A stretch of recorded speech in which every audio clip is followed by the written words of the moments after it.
คณะพักหักฐานแผนกกสิกรรมและป่าไม้แขวงแก่ประสักถาบทามบุคลากรเขาใส่คงประกอบของคณะพักหักฐานสุดใหม่วันที่ 14 มีนาคม 2025คณะพักหักฐานแผนกกสิกรรมและป่าไม้แขวงแก่ประสักได้จัดกองประชุมถาบทามบุคลากรเขาใส่คงประกอบคณะพักหักฐานหอบที่ 1 และหอบที่ 2 ติดพันกับการดำเนินชีวิตการเมืองถ่ายสมัยของคณะพักหักฐานแผนกกสิกรรมและป่าไม้แขวง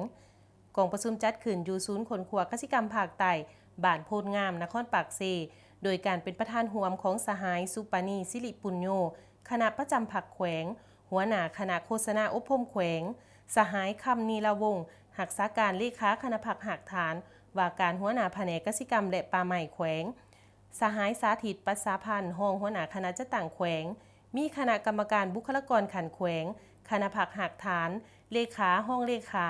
คณะหน่วยผักและสมาชิกผักจากหน่วยผักที่ขึ้นกับคณะพักหักฐานแผนกกสิกรรมและป่าไม้เขาห่วมในกองประชุมสหายคำนีลาวงศ์หักษาการเลขาคณะพักหักฐานว่าการหัวหน้าแผนกกสิกรรมและป่าไม้แขวงได้ผ่านบทรายงานโดยสังเขปในการจะตั้งปฏิบัติเวียกงานหอบด่านเพื่อกะเกียมให้เกการดำเนินกองประชุมใหญ่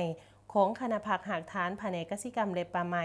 โดยยกให้เห็นสภาพรวมภาระบทบาทสิทธิและหน้าที่ของคณะพักหักฐานซึ่งมี15หน่วยพักที่ขึ้นกับเฮ็ดหน้าที่ในการนำภาษีนำเวียกงานหอบด่านเพื่อปฏิบัติตามเนื้อในจิตใจมติกองประชุมใหญ่ของศูนย์กลางผักและมติกองประชุมใหญ่ครั้งที่8ขององค์คณะผักแขวงจำปาสักและมติกองประชุมใหญ่ครั้งที่9ของคณะผักหักฐานแผนกกสิกรรมและป่าไม้แขวงให้ปรากฏผลเป็นจริง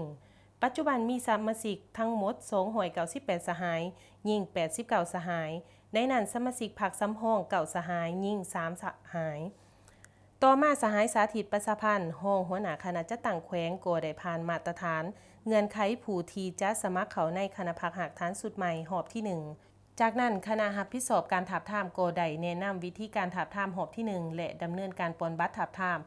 กวดกาบัตรสังรวมผลการถาบทามและรายงานผลต่อคณะสีนำในกองประชุมยังได้ผ่านห่างบทรายงานการเมืองทั้ง2ภาคผ่านห่างบทสำรวจการนำพารวมของคณะพักหักฐาน